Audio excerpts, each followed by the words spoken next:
Anyway, commentary. Commentary. Nerves. Sometimes a little taboo. I need to address that right now. The questions that I get is, how do you keep from being nervous? Well, the Blast IMX challenge, that went a long way towards reducing some of those nerves, being ready for any challenge. But talking to some of the boys at practice, they were saying, oh, well, last year's major swimming stud was Jordan Huff. And they made a comment like, well, Jordan Huff doesn't get nervous because he knows he's going to win. And I think that's false. Even if you're 5 seconds ahead of your competition in a 50, okay, you're still going to have some jitters because you want to swim fast. And Jordan Huff didn't appear nervous. And so he still wanted to swim fast, and he knew he could win by a large amount. That wasn't what it was. The thing is that he loved the race. He wanted to get up there and race hard against whoever he was competing against. He didn't care about the outcome. Yes, he wanted to swim fast. Yes, he wanted to get a good time, but that was secondary to his desire to want to get up and just race. And I think that's why he appeared so calm behind the blocks. It's very important that as a swimmer and athlete, you learn that. You get up and you love the race instead of worrying about, if I don't get a best time, I'm going to be, upset, or if I don't win, or those sorts of things. Those are going to make you nervous. But if you get there and race and say, I want to beat this person, and, whatever happens, happens, then you're going to be in a better mindset. I didn't learn that until I was halfway through college. And I want you guys to learn that now so that swimming is more fun, so you can get up there and be more calm. Aaron Pearsall was quoted in an interview a while back, and I think you can find some of this on swimnetwork.com. He says, he just likes to get up there and, compete, and whatever happens, happens. And he is amazed at how it looks like some people age 10 years from the start of the meet to the end of the meet because they're just taking it not too seriously. That was his comment. But taking it in a manner that if they don't swim well, the world is just going to collapse around them instead of just getting up and racing and just having fun with it. And, everybody loves Aaron Pearsall. He's so cool, he's so cool, he's so cool. Well, why is he like that? It's just kind of how he approaches the race itself. And you guys have to learn from his top swimmers. The other thing that I noticed is that, and this is also a little bit taboo, is the parent-swimmer interaction. I know having to do a comeback, I'm swimming at the Grand Prix here in about 2 weeks, the difficulty it takes to train and to get in shape. I'm forgetting things on my turns. I'm forgetting, breathing patterns. I'm forgetting lots of things. And, yeah, Lucas swims with me, but if he was on deck, he would be yelling at me every 50 for doing some of the stuff. And I am trying as hard as I can. And I am a very, experienced swimmer, and I'm forgetting all these things. Keep in mind, when your child gets up in the race and they swim hard, they're giving 100% no matter what. And they touch the wall, and they've just really put all themselves into it. And they've tried hard, and maybe they didn't get their best time, but as a parent, if all you do is say, hey, that was great, nice job, things are going to go well for the kid. They're going to say, okay, I didn't get my best time, but maybe I can work hard and do better next time. If they're trying hard and they see a little bit of disappointment on your face, it's like, oh, I tried my hardest and I still failed. It's kind of the end of the world. And if you're a little bit sensitive to kind of what they're going through, they are trying 100%. I guarantee you that.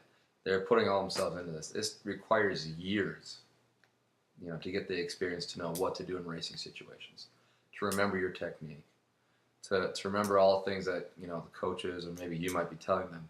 It takes years to do that. And you got to allow them some slack to, say, hey, they tried hard and, maybe they didn't hit it next time, but that's all right. We love you and want you to keep going with this. And they'll get it. They will. But you got to give them some time. All right. After another 5 minutes of strictly Coach Aaron that we're not going to get this time, because that was actually really good. What I can add to that is there's two things. One of them is a speech by Richard Quick. Again, perhaps one of the coaches one of the most respected coaches in the history of the sport, and he says that some kids are really not sure that their parents love them, Some kids sometimes are unsure if their parents don't love them when they swim fast, and it's we know that's not the truth. I know we know the parents love their kids no matter what, but it's a little bit of showing that during the meet and showing that love is unconditional. It really doesn't depend on how well they do at the meet, and ultimately that's going to help them swim fast. So yeah, really keep that in mind. It's the parent has the most important role of all, which is It's greater than our role. it is to make sure that the swimmer knows that he or she is going to be loved, and no matter what the outcome is. So yeah, I guess that's what the take home is here. And the second thing I would like to add to that is we have, like Coach Aaron said, we couldn't record last week's show because we're pretty busy. You have a lot of things going on, and one of the things we are preparing here, we're not really going to give you the whole deal, but in the near future here, we might give your parents the opportunity to experience how hard it is to remember to do the right thing during races. So keep that in mind. We are probably gonna give you that opportunity in the future here. Stay tuned. Want that opportunity. Stay tuned, and yeah, I guess that's gonna be really fun. It's gonna really change everybody's perspective. So yeah. Yeah, and try to view it as a fun thing. Anyway, we're gonna work on that.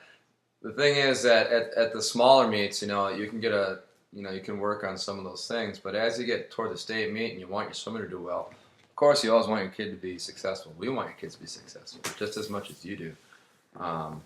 But the bigger and bigger the meets, the more and more pressure these kids put on themselves, and they do. They're smart. They understand these things, and just.